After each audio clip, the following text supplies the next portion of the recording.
चलिए खबरों में आगे बढ़ते हैं। रुक कर लेते हैं अगली बड़ी खबर की ओर। पूर्व मंत्री संपत सिंह का कांग्रेस छोड़ने के बाद दर्द छलका। उन्होंने कांग्रेस नेतृत्व पर गंभीर आरोप लगाए। संपत सिंह ने नेता प्रतिपक्ष भूपेंद्र हुड्डा पर भी आरोप लगाए हैं। उन्होंने कहा कि एक ही परिवार की पार्टी बनकर के रह गई है कांग्रेस। संगठन में अनदेखी के भी संपत सिंह ने आरोप लगाए हैं। उनका दर्द छलका है। पार्टी छोड़ने के बाद एक बार फिर से उनकी तरफ से इसी तरह की बातें कही गई हैं जो उन्होंने अपने इस्तीफे में लिखी हैं। अब उन्होंने अपना इस्तीफा भेजा राष्ट्रीय अध्यक्ष मल्लिकार्जुन खड़गे को और उसे सोशल मीडिया पर भी पोस्ट किया है। जानकारी दी गई है उनकी तरफ से और मीडिया में भी जानकारी दी गई। उनका दर्द छलका है। उन्होंने अनदेखी का आरोप लगाया है और साथ ही हरियाणा कांग्रेस के बारे में वो कहते हुए नजर आए कि एक ही परिवार की पार्टी बनकर के रह गई है कांग्रेस। 2005 में हुड्डा साहब बने थे, 67 एमएलए थे, जो भजनलाल पार्टी के अध्यक्ष थे, उनकी वजह से ये सारा का सारा हुआ था, चुनाव हुआ था। और उसके बाद जो है ना, चलो आप सीएम बन गए, कोई बात को नहीं। बनने के बाद सीट जब खाली कराई, किससे खाली कराई? श्री कृष्ण हुड्डा से, और वो एमएलए बन गया। तो उसके बाद पार्लियामेंट की सीट किसको दी? अपनी सीट अपने बेटे को दी, बजाय श्री कृष्ण हुड्डा को देने के बाद में। यहीं से कांग्रेस पार्टी को स्टडी कर लेना चाहिए था कि ये होने क्या लग रहा है। और उसके बाद जैसे मैं कांग्रेस पार्टी में आया था मेरे 2000 आने से कांग्रेस पार्टी की सरकार आ गई, 40 सीट आ गई थी, वरना 40 नहीं आनी थी, 30-32 रह जाती। वो देखिए, मुझे कोई अहमियत ना दी गई, ना तो मुझे कैबिनेट में दी गई अहमियत कोई, और ना मुझे कोई संगठन में दी गई अहमियत। उस वजह से लोगों में निराशा आई। हालांकि मैंने काम अपने इलाके में बहुत की, सेवा बहुत की। जो आप बन गए, लीडर ऑपोजिशन बन गए, एक नेतृत्व मिल गया आपको, सीएलपी के लीडर हो गए, तो उसके बाद एससीबीसी से लेके आना चाहिए था।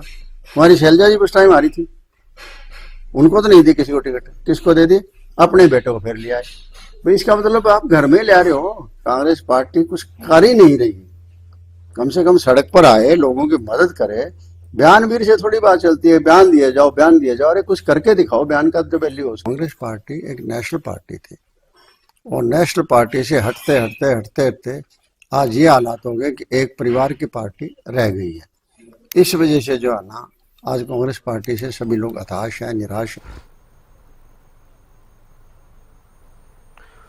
और संपत सिंह के पार्टी छोड़ने पर सांसद दीपेंद्र हुड्डा की प्रतिक्रिया सामने आई। उन्होंने कहा कि कांग्रेस को छोड़ना संपत सिंह का व्यक्तिगत फैसला है। कोई पार्टी छोड़ता है तो दुख तो होता है। ये बात उनकी तरफ से कही गई है। सांसद दीपेंद्र हुड्डा की प्रतिक्रिया संपत सिंह के पार्टी छोड़ने पर।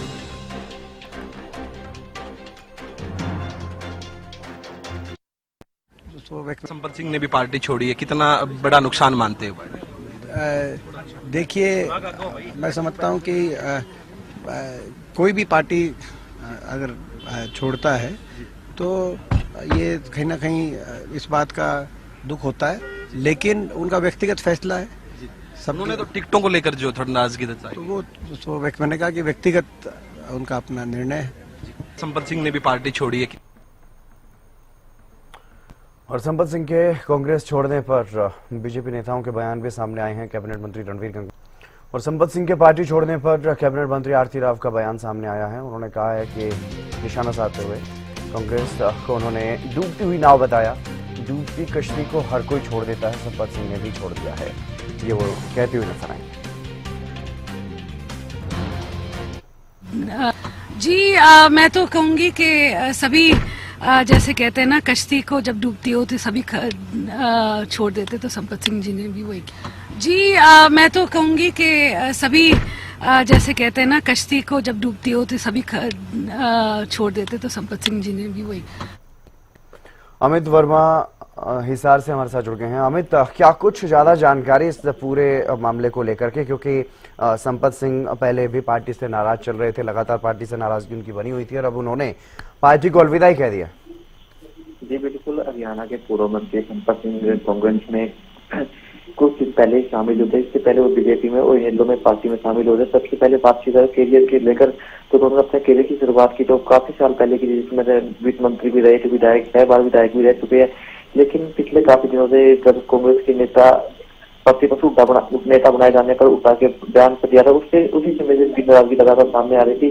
और नाराजगी का उदाहरण देते हुए उन्होंने अपने सबसे पार्टी का इस्तीफा दिया, जिसके बाद अब वे अन्य पार्टी में जाने के लिए सोच रहे हैं। तो लगातार लोगों की बातें आ रही है वे केवल इनेलो पार्टी की ओर अपना रुख करें, क्योंकि 25 सितंबर को ताऊ देवीलाल जयंती के अवसर पर भी उन्होंने रैली के अंदर शिरकत की थी और अपना संबोधन भी दिया था। उसी दिन से कयास लगाए जा रहे थे कि आने वाले समय जो संपत का होगा वो इनेलो पार्टी की तरफ का ही होगा, क्योंकि इन्होंने ओम प्रकाश काला के समय भी उन्होंने इनेलो पार्टी जुड़ा हुआ था और उसके बाद लगातार कांग्रेस पार्टी में राज चल रही थी। लेकिन ये अभी कयास ही है अमित, अभी तक उन्होंने अपनी तरफ से कोई पत्ते नहीं खोले हैं। जी बिल्कुल, जब उन्होंने अपना इस्तीफा दिया तो जब उसके बारे में पूछा गया किस पार्टी में शामिल हो गए तो उन्होंने उनका साफ तौर पर कहा कि वो अब सोचेंगे कि किस पार्टी में शामिल हो गए, क्योंकि जिस प्रकार से कयास लगाए जा रहे हैं, जिस प्रकार के उनका इनेलो के संबंध रहा था, उससे यही कयास लगाया जा रहा है कि कुछ दिनों के अंदर वो अभय सिंह काला की उपस्थिति में इनेलो ज्वाइन कर सकते हैं। और क्योंकि उन्होंने बीजेपी भी ज्वाइन की थी, बीजेपी में टिकट न मिलने की वजह से उन्होंने चुनाव के समय इस्तीफा दिया था, लेकिन जिसके बाद वो कांग्रेस में शामिल होते। अब यही कयास लगाए जा रहे हैं कि जिस प्रकार से उन्होंने 25 सितंबर को ताऊ देवीलाल के अभेश वाला के दौरान कार्यक्रम में शामिल होते और संबोधित किया था, तो यही कयास लगाए जा रहे कि वो इनेलो में शामिल हो गए। मीडिया से बातचीत के दौरान उनकी तरफ से क्या कुछ संकेत दिए गए हैं, किस तरह से उनका आगे का राजनीतिक भविष्य वो देख रहे हैं?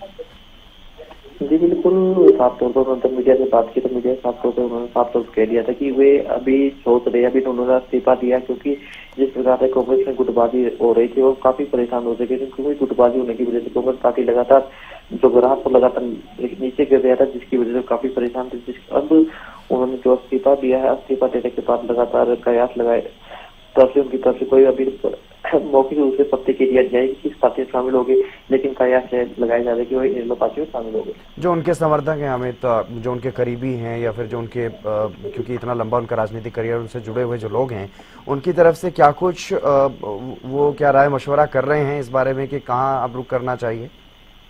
बिल्कुल, जो कार्यकर्ता है, नेता, वो जो उनके करीबी है, वो लगातार बातचीत भी कर रहे हैं। वो अभी मीटिंगों का दौर जारी है, उसको लगभग 1 या 2 दिन में मीटिंग करके मुख्य रूप से पहले फैसला लेंगे कि इस पार्टी में शामिल हो गए। लेकिन अभी जो कयास है, लगभग यही कयास है कि वे अभय सिंह काला के संपर्क में है, लगातार अभय सिंह काला के संपर्क में भी है और लगातार वही कयास है कि इनेलो पार्टी में शामिल हो गए। लेकिन 1 या 2 दिन में बड़ी मीटिंग करके फैसला लिया जाएगा कि संपत किस पार्टी में शामिल होगी। बिल्कुल अमित, क्योंकि ये रातों रात लिया गया फैसला तो है नहीं। उन्होंने जिस तरह से पूरा एक लंबा चौड़ा इस्तीफा अपना भेजा है राष्ट्रीय अध्यक्ष को, उसमें भी तमाम उन चेहरों का भी जिक्र किया गया जो उनसे पहले कांग्रेस पार्टी को छोड़ चुके हैं, अलविदा कह चुके हैं, और उनके कारणों का भी जिक्र किया गया है। सुरजेवाला और शैलजा जैसे बड़े चेहरे जो अभी भी कांग्रेस में हैं, उनको भी किस तरह से उनके साथ जो भी पिछले दिनों हुआ उसका भी उन्होंने जिक्र किया है। लेकिन क्या उन्होंने कांग्रेस में आला कमान से कोई संपर्क साधने का प्रयास किया था इस्तीफा देने से पहले, या जो अभय चौटाला के साथ, इनेलो के साथ जो उनकी नजदीकियां फिर से बढ़ती हुई नजर आ रही हैं, उसी का ये असर माना जा रहा है कि उन्होंने पार्टी कांग्रेस को अलविदा कहा है? बिल्कुल, इस्तीफा देने से पहले उन्होंने राहुल गांधी से भी संपर्क करने की कोशिश की गई थी, जो बड़े नेता है उनसे संपर्क करने की कोशिश की गई थी। जब प्रतिपक्ष का नेता नहीं चुना गया था, तब भी उन्होंने, जब प्रतिपक्ष का नेता भूपेंद्र सिंह चुना गया था, उस समय भी उन्होंने अपना नाराजगी प्रकट की थी कि ऐसे नेता को विपक्ष का नेता बनाना बिल्कुल ही खराब फैसला पार्टी की तरफ से लिया गया है। तो जब प्रदेश अध्यक्ष बनाया गया था, उस टाइम भी काफी फैसला लिया गया था, उस समय भी नाराजगी जाहिर की कि लगातार तो लगभग जो कांग्रेस पार्टी लगातार फैसले ले रही थी, वो उन फैसलों से लगातार नाराज चल रहे थे। वो जिस प्रकार से पिछले काफी दिनों से रैली के बाद भी उन्होंने 2 से 3 बार अभय सिंह काला से फोन पर भी बातचीत की है, संपर्क भी करने की कोशिश की है, तो उसे यही कयास है कि इनेलो के संपर्क में लगातार है, क्योंकि जिस प्रकार से इनेलो के साथ उन्होंने काफी साल पार्टी में काम भी किया है। और उन्होंने जब उन्होंने कांग्रेस में शामिल हुए थे, उस समय वे इनेलो पार्टी में ही शामिल थे और लगभग कुछ साल के लिए बीजेपी में शामिल हुए। लेकिन दोबारा से जब कांग्रेस में शामिल होने के बाद अब उन्होंने पार्टी छोड़ दी। लगभग 1 या 2 दिन में मीटिंग करके बड़ा फैसला लिया जाएगा कि वो किस पार्टी में शामिल हो। लगातार जो वर्कर है वो लगातार उनके घर पर आना जाना है और लगातार मशविरा कर रहे हैं कि किस पार्टी में शामिल होना है, और अभी तक ये शामिल नहीं हो पाएगी। जी चलिए, बहुत शुक्रिया तमाम जानकारी देने के लिए अमित।